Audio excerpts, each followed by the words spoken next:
Pessoal, encontramos aqui o poeta com Dona Tereza, Roberto ali, que é funcionário aposentado da Copasa, que conhece bem esse rio aqui. Está nos alertando aqui que tem uma válvula de contenção de enchente ali na bacia, que nós já mostramos aqui no canal, e que ela está soterrada. Se vier uma enchente grande, já na hora vai encher d'água. Pois nós vamos perguntar ali se ele quer falar a respeito. E aqui o poeta vai nos dar a notícia do rio e depois contar um caos para nós que ele prometeu ontem para o amigo dele. Eita, dia, acho que o poeta vai contar mentira. Ó, a história que eu vou contar é verdade. Dona Tereza que levava as meninas virgens para pescar. Ó, pessoal, eu não conto mentira não, eu sou aumento. Todo mundo sabe, o rio baixou, que deu uma chupada, chupou a água, que a água baixou e desairou que meu barco estava no seco. Como eu tô falando de chupar, Dona Tereza saía com os pessoal, com as meninas virgens, e ia lá para uma prainha ali pescar. Quando eu chego lá, o arco-íris estava chupando a água no rio. Aí tinha uma menina virgem lá que chegou e falou assim: "Ô, Carlos!" Olha, eu não sou assim não. "Ô, Carlos, faz favor, Carlos!" Eu fui lá para ver, eu cheguei, o que é? Eu não vou falar o nome dela não, porque ela parece com anjo. "Ô, Carlos! Faz favor, Carlos!" "Faz favor o quê?" Quase que eu falo o nome, moço. "Me leva lá no arco-íris, que o arco-íris tá chupando a água. E quando eu era pequena, minha mãe falava que o arco-íris chupasse a gente caía do outro lado. Ou encontrava um pote de ouro e ficava rico, ou então não precisava nem fazer uma plástica operação, Carlos." Eu falei: "Você é doido eu levar você lá? Esse arco-íris vai e chupa, não é você também, não, vai chupar eu também. Aí você vai cair lá do outro lado, ou rica com pote de ouro, ou vai virar homem, vai virar mulher, e eu que sou homem vou virar mulher. Ah, não, o arco-íris vai chupar outro." Não, eu e o arco-íris ficou lá bebendo água, mas é verdade. É o poeta contando mentira, mas o rio baixou.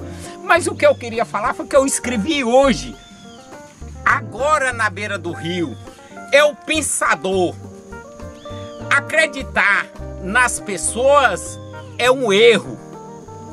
Viver a justiça dos homens é um erro. Ser justo é certo. E o que é certo é certo. Acreditar na justiça divina. Esse é o mais certo.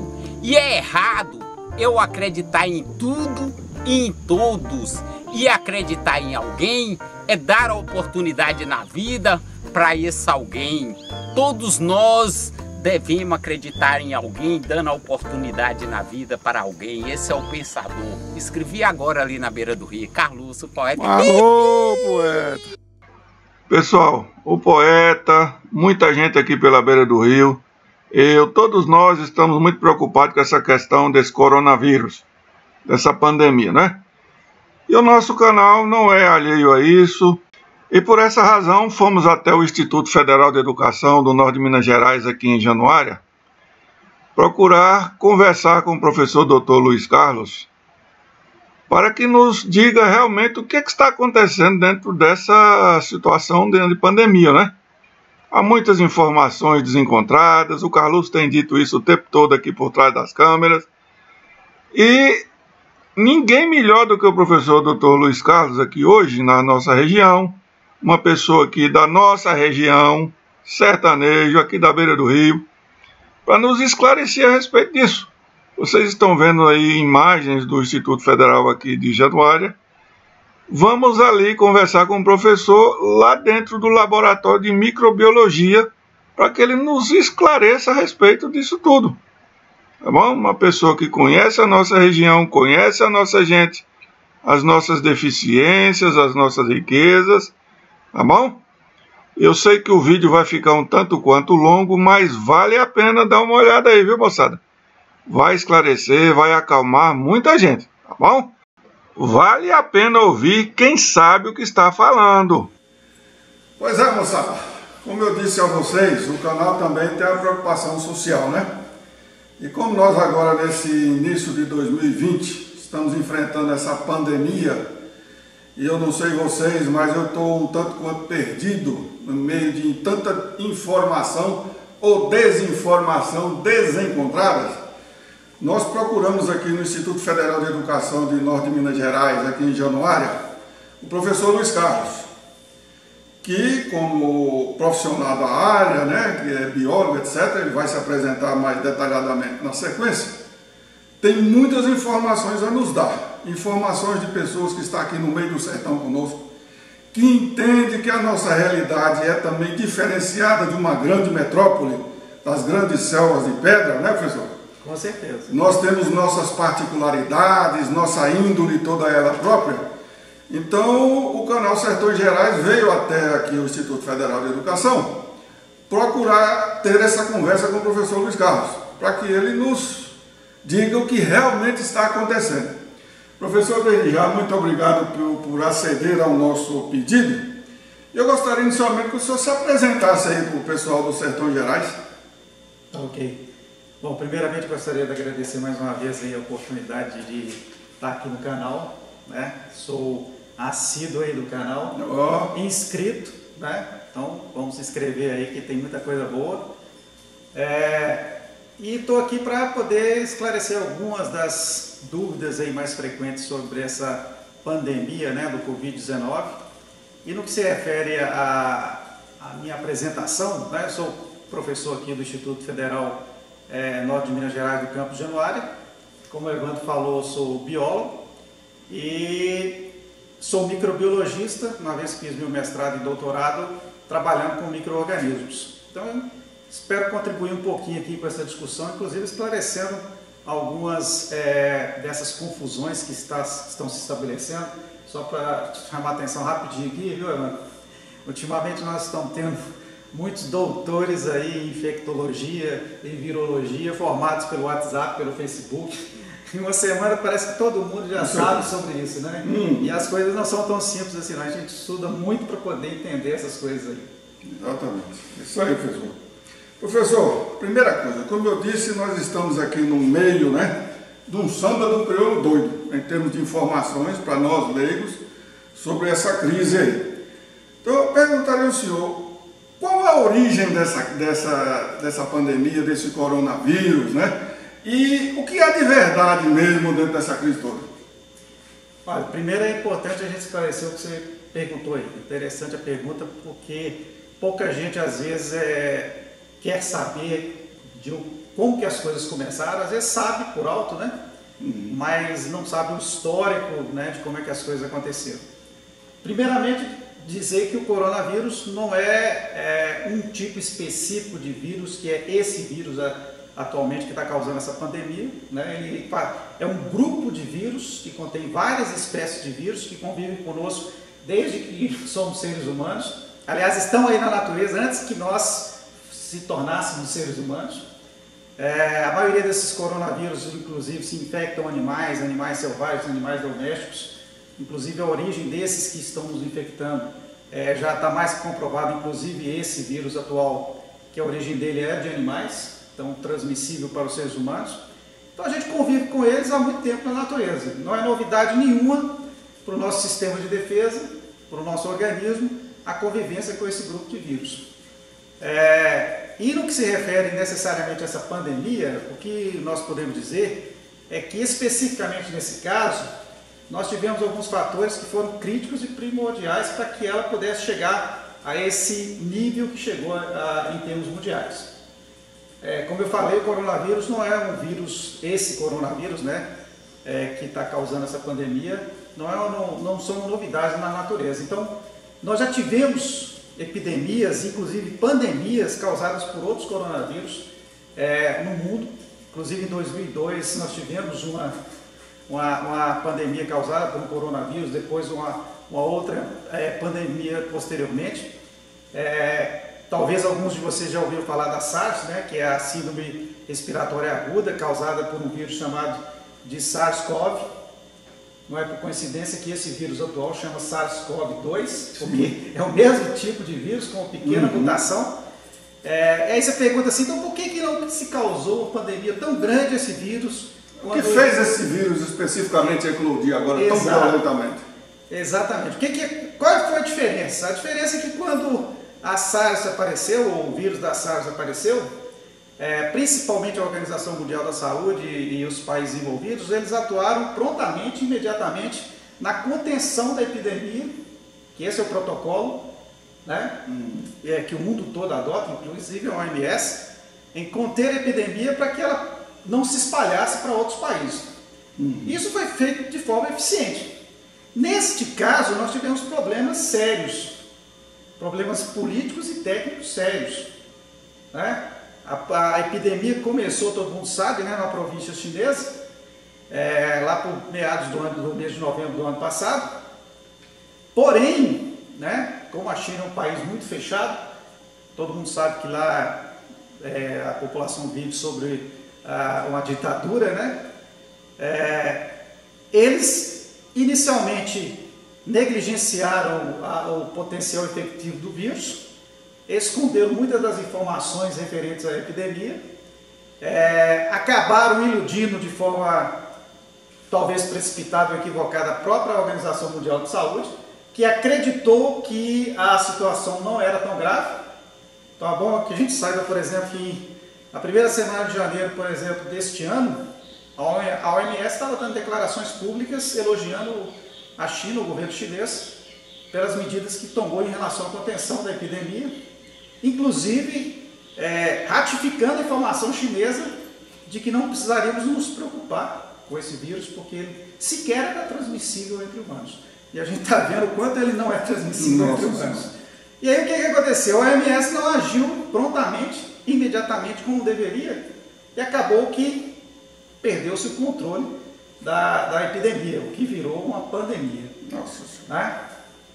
Professor, a respeito disso, o isolamento, o chamado isolamento social e essas barreiras fitossanitárias que estão sendo criadas em volta das cidades, por exemplo, Januário aqui, no norte das Minas Gerais, Brasil, só se pode entrar e sair por uma única localidade, dentro das suas várias saídas. Essas barreiras e esse isolamento, isso funciona? Olha, bom que a gente esclareça primeiro o seguinte: isolamento social e barreiras sanitárias não são invenções a partir dessa pandemia. São coisas que é feita há décadas ou há séculos já em termos de saúde pública no mundo inteiro. Isolamento, por exemplo, social faz parte do protocolo da OMS para qualquer forma de epidemia que apareça em qualquer lugar do mundo. Foi assim para o Ebola, foi assim para a SARS, para a MERS, para H1N1, para todas as outras grandes epidemias que apareceram no mundo. Primeiro, a primeira coisa que se faz é você fazer o quê? Isolar quem? Isolar o vírus ou o agente infeccioso. Né? Nós temos que impedir que ele se dissemine na população. Né? É muito diferente de você pensar, por exemplo, que você vai isolar a população. Porque não adianta você isolar uma pessoa saudável em casa e achar que isso aí vai impedir que o vírus ele siga o seu ciclo normal na natureza. Então o isolamento é um protocolo padrão. E qual é esse protocolo? Você isola as pessoas infectadas, as pessoas que são grupo de risco, imunodeprimidas e outras pessoas que têm problemas que podem se complicar devido à infecção. Mas isso você tem um efeito muito interessante quando você tem dados epidemiológicos suficientes para embasar essa estratégia. Não existe, que não é a nossa realidade atual, né? Exato, não existe uma fórmula de bolo, um protocolo padrão para se aplicar no mundo inteiro, da China, à Itália, aos Estados Unidos, à Januária, no que se refere a isolamento.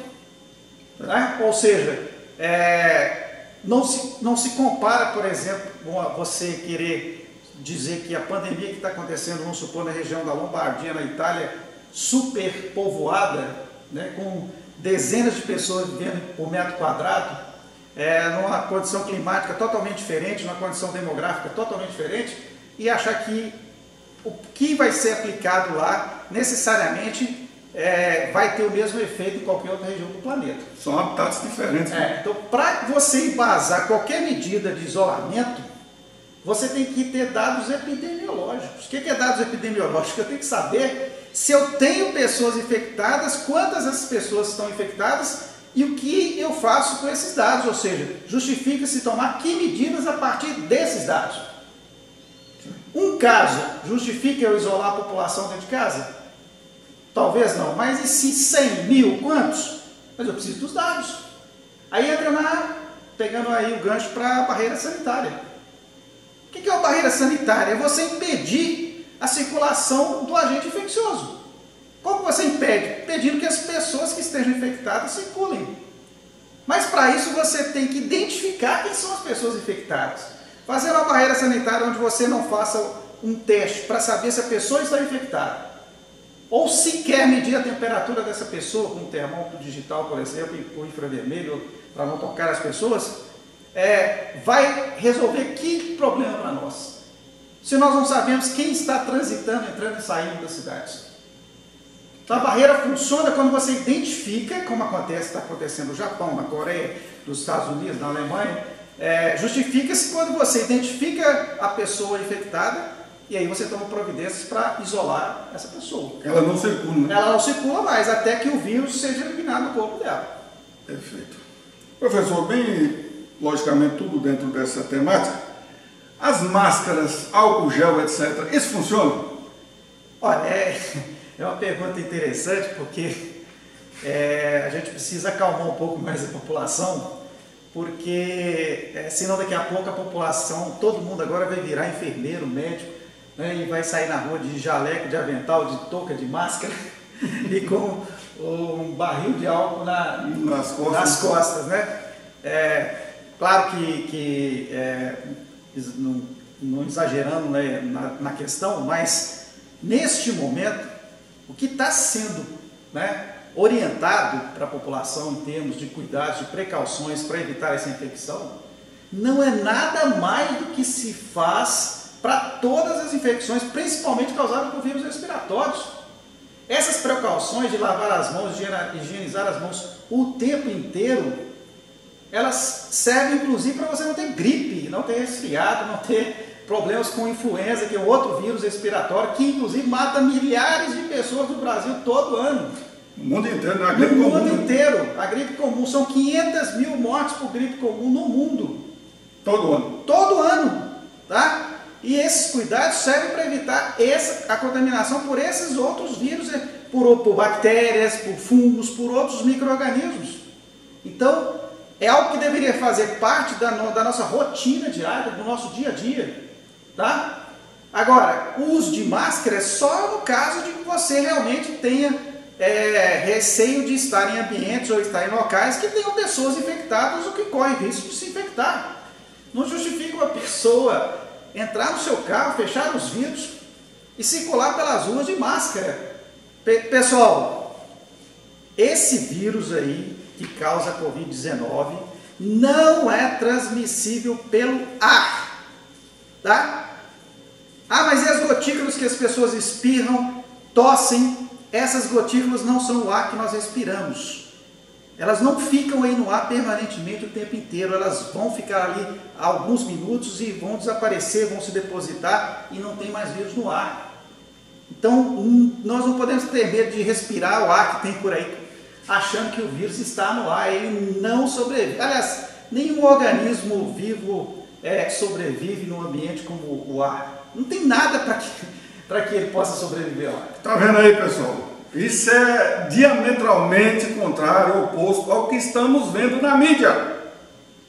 Não prestem atenção nisso, não vamos ficar nessa paranoia, moçada. Mas, professor, e como realmente fazer essa higienização? Seja ela com álcool, gel ou com sabão, água e sabão? Só antes de falar disso, complementando isso que você falou aí da paranoia, viu, pessoal?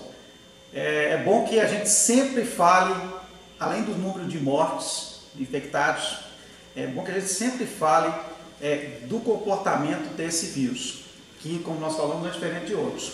Ou seja, apesar de ter uma infectividade muito maior do que o influenza e outros vírus que causam doenças respiratórias, Mas, relembrando que pouco se fala muitas vezes na mídia, mais de 80% dos casos de pessoas infectadas pelo SARS-CoV-2, que é o causador da Covid-19, são pessoas que são assintomáticas, que sequer percebem que estão com o vírus, se curam sem saber, sem apresentar nenhum sintoma. Tá?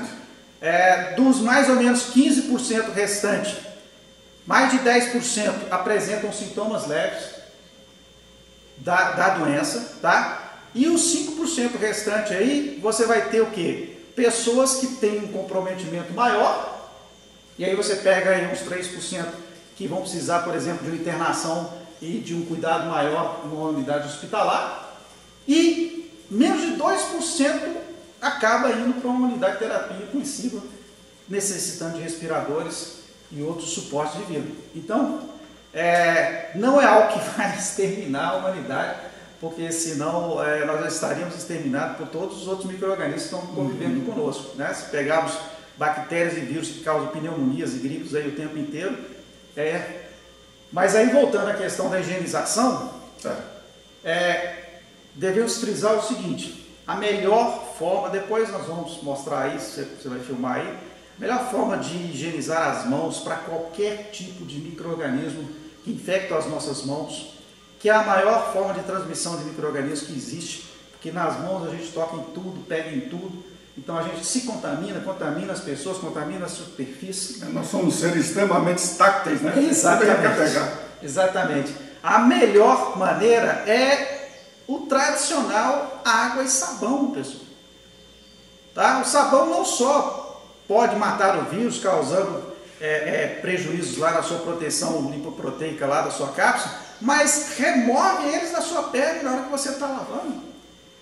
Tá? Aí, quanto à relação ao álcool que está sendo propalado, faltou álcool e tal, acabaram com os estoques de álcool, pelo amor de Deus, álcool, que é o álcool 70% que está sendo recomendado, é para ser utilizado se você não tiver acesso a água e sabão. Não vamos usar e abusar de álcool 70%. Aqui nesse laboratório aqui de microbiologia, por exemplo, que a gente manipula micro-organismos, a gente tem o tempo inteiro álcool 70%. Mas a gente dá preferência o tempo inteiro à lavagem nas mãos, com água e sabão. Tá? Agora, se você está em um ambiente que não tem a possibilidade de ter água e sabão, vai para algum lugar que não tem isso e pode ter a possibilidade de infecção, tem o seu álcool lá à disposição se precisar utilizar. Por que tomar cuidado com o uso abusivo de álcool gel ou álcool líquido, qualquer tipo de álcool?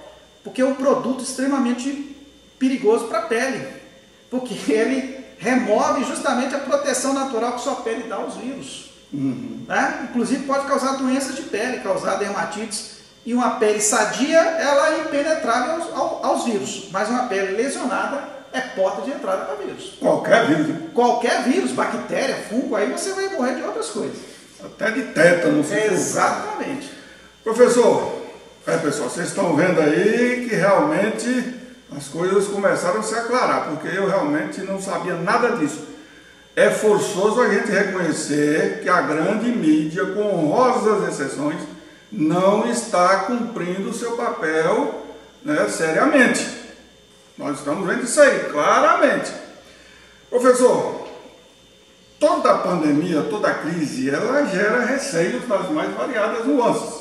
Sim. O que o senhor poderia dizer para pessoas que não fazem parte de nenhum tipo de grupo de risco, não têm doenças, né, crônicas, etc., são assintomáticas, aí não tem nenhum sintoma e que estão no medo tremendo, paranoico, eu diria muitas vezes, de uma morte iminente? O que o senhor diria para essas pessoas? Olha, eu diria... Olho no olho, assim, para elas. Olhando no olho delas, pessoal, o que eu posso dizer para vocês é o seguinte, que não vai ser as paredes da sua casa que vai te proteger, não vai ser álcool gel ou higienização das mãos por si só que vai te proteger, tá? Não vai ser tratamentos que vai te proteger, porque quando você precisar de tratamento pode ser tarde demais. Existe uma coisa que te protege o tempo inteiro e que não permite que você sofra consequências causadas por esses micro-organismos, incluindo esse atual vírus. E o que nós estamos falando é do seu sistema imunológico, do seu sistema de defesa. Ele é fantástico.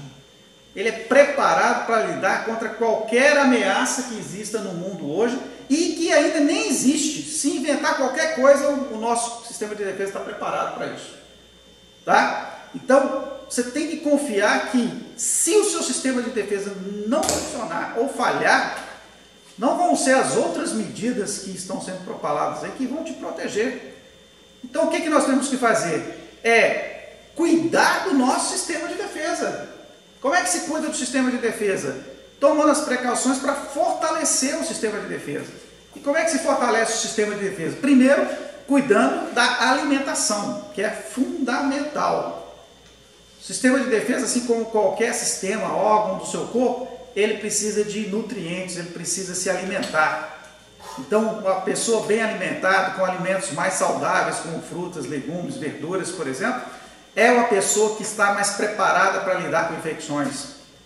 A hidratação é fundamental, o nosso corpo é quase, a maior parte dele é formado de água, porque nossas células precisam de água para executar suas tarefas, e nosso sistema de defesa não é diferente. Vamos tomar água, bastante água, até 2 litros se puder por dia. A hidratação é fundamental. Outra coisa importante, e aí a gente tem que chamar a atenção para um detalhe interessante, há uma fobia também em relação à nossa fonte de vida no nosso planeta, que nos dá luz, que nos dá oxigênio, que nos dá comida, que é o sol.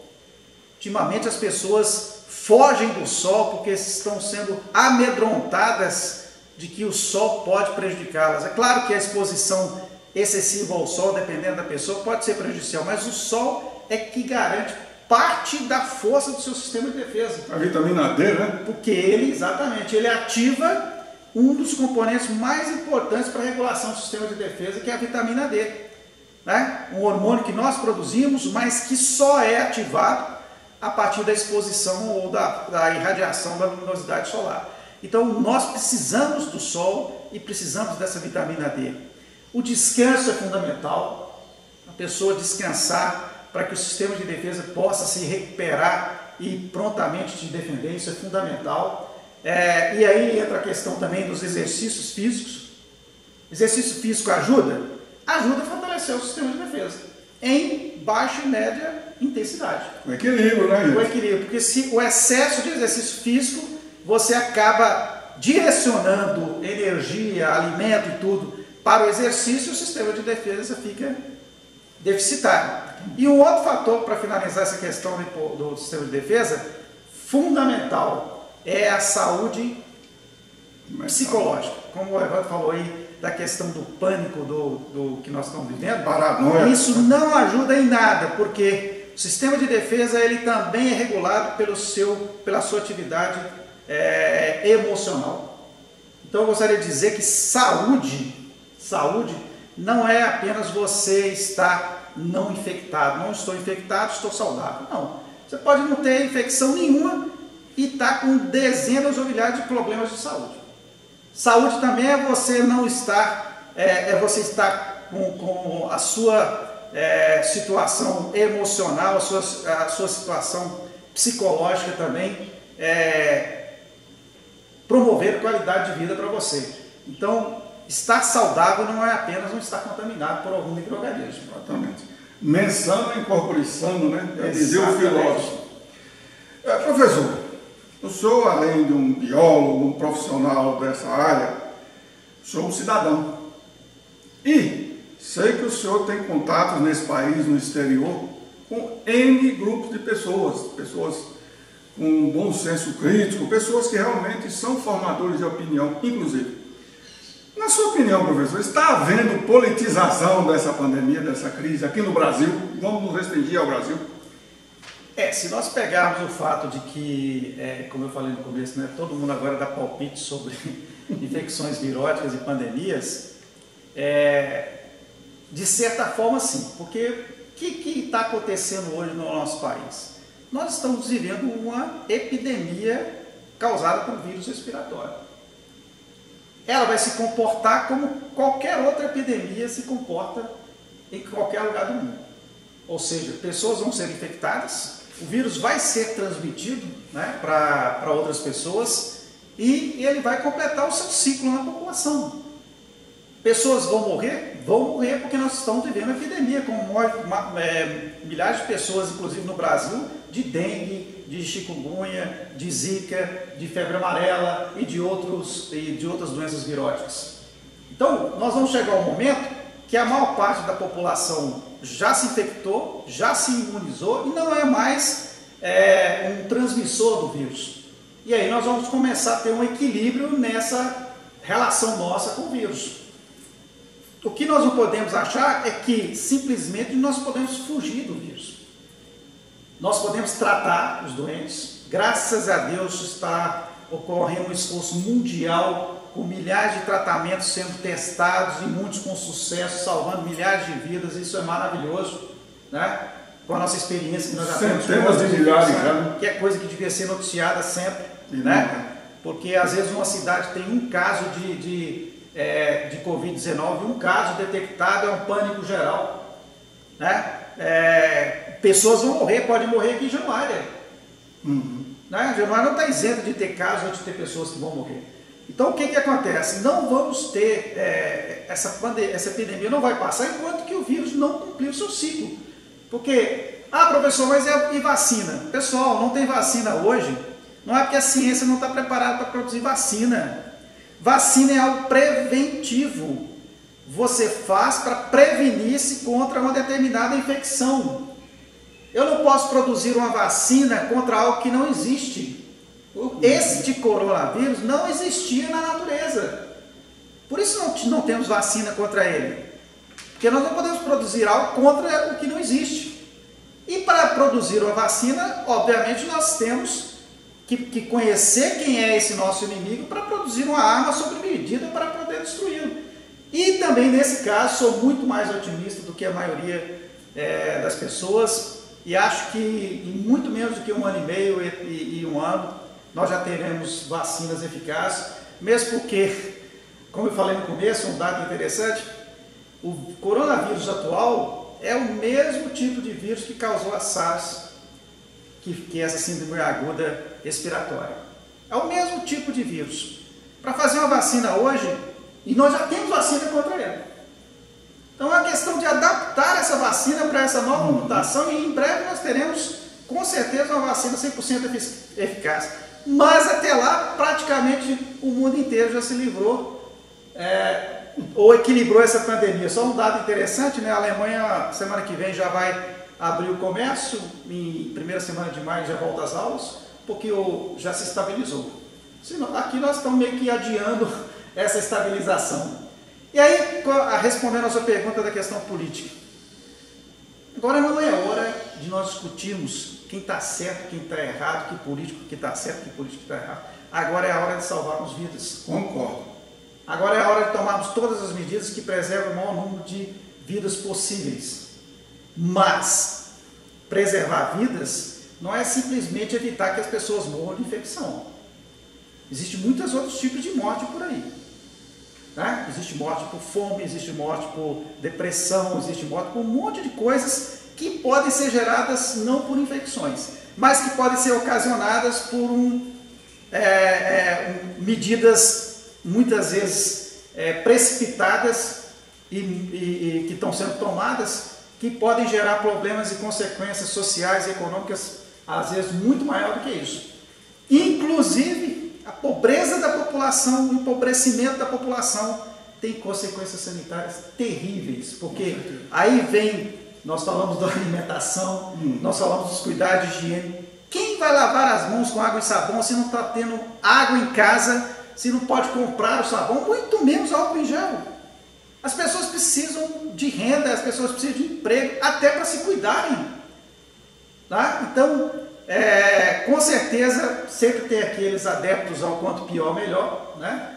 Tem gente aí que está insatisfeita, inclusive, com o número de mortes no Brasil. Para alguns, quanto pior, melhor. A gente tem que entender, só para finalizar essa resposta, é uma coisa muito importante. Ultimamente eu tenho visto essas discussões e na minha opinião, eu acho uma leviandade alguém chegar e dizer que o pai de família que perdeu o emprego, que ele é egoísta e só pensa no dinheiro e não pensa na vida. Da mesma forma que é leviano também aquele que diz que a pessoa que está em casa, preocupada com a vida dela e da família, ela só pensa na vida e não pensa no desempregado. Mas os dois extremos são levianos. Sabe? Os dois têm que se entender, tem que ver a situação. Qual seria o equilíbrio aí então, professor? O equilíbrio é nós aproveitarmos essa oportunidade. Nós tivemos em muitos municípios aí de início essas medidas abruptas aí, mas já tivemos tempo para avaliar o cenário. Nós já tivemos tempo para avaliar a questão epidemiológica e também para poder orientar a população, orientar os cuidados necessários. Por que todos os tipos de comércio têm que estar fechados de um dia para o outro? Será que realmente todos os comércios, determinados comércios, necessariamente colocariam em risco a população? Vamos avaliar caso por caso, vamos conscientizar a população, os comerciantes, vamos criar medidas sanitárias adequadas nesse momento, como agora os próprios comerciantes estão adotando, mas vamos pensar nesse equilíbrio entre as questões sociais, econômicas e sanitárias. Senão o caos que nós vamos criar, né, depois que todo mundo for para a rua e obviamente o vírus vai estar lá quando sair, ele não vai desaparecer, pode gerar talvez um prejuízo muito maior, inclusive sanitário, do que a própria pandemia em si. E aí vai se criar uma bola de neve, né? Infecção, infecção. Exatamente, aí o problema pode ser maior. Professor, em poucas palavras para a gente encerrar, desde já agradecendo essas suas palavras tremendamente esclarecedoras, para mim foram verdadeiramente um bálsamo, pode acreditar. O que é que o senhor diria, olho no olho, com as pessoas que estão nos vendo agora, muitas delas trancafiadas em casa? Bom, pessoal, o que eu poderia dizer para vocês? Eu até fiquei muito feliz que as coisas evoluíram para um determinado equilíbrio, né? No começo havia um jargão, parecia intocável, né? Fique em casa, como se todo mundo pudesse ficar em casa, tá? Se tem milhões de pessoas hoje em casa, é porque tem milhões fora de casa, mantendo aquelas lá dentro de casa. Porque a sua internet, sua luz, sua água, sua Netflix, seu delivery, para que você tenha tudo isso em sua casa, tem pessoas lá fora correndo risco de se contaminarem para poder fornecer isso para você. Porque sem economia, ninguém fica em casa. Ninguém estaria em casa sem economia. Com certeza. Então, inclusive no início teve um absurdo de se fechar estabelecimentos comerciais, borracharias, oficinas mecânicas, restaurantes e outras coisas em beira de estrada, inviabilizando o transporte de mercadorias até mesmo para a área de saúde. Graças a Deus isso foi revisto e foi sendo repensado.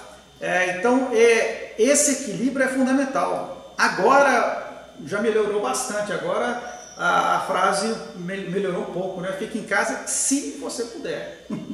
Né? Porque tem quem possa ficar em casa, tem pessoas que têm condição de ficar em casa, tem pessoas que se não saírem de casa, elas não têm como ficar em casa, porque elas não têm como se manterem. Com certeza. Né? Aí entra o papel do governo de ver essas questões de vulnerabilidade, mas o que eu gostaria de dizer finalmente para as pessoas aí é que confie em você, confie no seu sistema de defesa, confie na ciência, mas a ciência que está buscando salvar a vida, não é aquela ciência alarmista, né? Um dos artigos mais discutidos no início dessa pandemia, produzida pelo Imperial College lá de Londres, previu para o Brasil nada menos do que cerca de 1 milhão de mortos, baseado exclusivamente na efetividade do vírus. Não tem sequer um dado lá que foi avaliado no que se refere à nossa capacidade de sobreviver ao vírus, nossa capacidade de prevenir o vírus com essas medidas todas. Porque se você botar só o uso de máscara num dado estatístico, ele já altera o resultado final. A higienização das mãos altera o resultado final. A condição climática de cada região altera o resultado final. A capacidade dos sistemas de saúde, por exemplo, de tratar os doentes não foi colocada no estudo. de salvar as vidas, não foi colocado no estudo. Então eu achei um trabalho extremamente desnecessário num momento que nós precisávamos de tranquilidade para cuidar desse assunto. Contraproducente, né? Foi jogar contra o time, fazer gol contra. Exatamente. Então, assim, é hora da gente ser otimista, né? De saber que isso vai passar, que não tem... Todas as infecções viróticas passam, essa vai passar também. E é torcer para que nós tenhamos um número mínimo de pessoas comprometidas ou mortes possível e que a gente aprenda muitas lições, inclusive sociais, em relação a essa pandemia. E uma das lições sociais mais importantes que nós deveríamos aprender é essa capacidade da sociedade se mobilizar em torno do auxílio ao próximo, às pessoas, tá? E esquecer essa politização aí que só interessa a quem não tem interesse pela saúde da população. Muito bem. Pessoal, eu sei que o vídeo ficou um tanto quanto longo, mas eu tenho certeza que muitos de vocês, como eu que vos falo, nós vamos sair desse vídeo muito mais esclarecidos, né? Sabendo bem mais onde estamos pisando nesse momento. E mais uma vez, professor, muito obrigado por nos ceder o seu precioso tempo. E é isso aí, moçada, divulguem, isso aqui é um sertanejo, esse rapaz é nascido aqui em Januária, norte das Minas Gerais, Brasil, barranqueiro, comedor de cabeça de peixe aqui na beira do Rio São Francisco, né? E que saiu para o mundo e está trazendo o que o mundo realmente tem de bom, de positivo para todos nós, tá bom? Espero que vocês tenham gostado, moçada. Para mim foi excelente. Mais uma vez, meus agradecimentos ao professor Luiz Carlos. Fiquem com Deus, fiquem em paz e até mais ver, moçada. Valeu!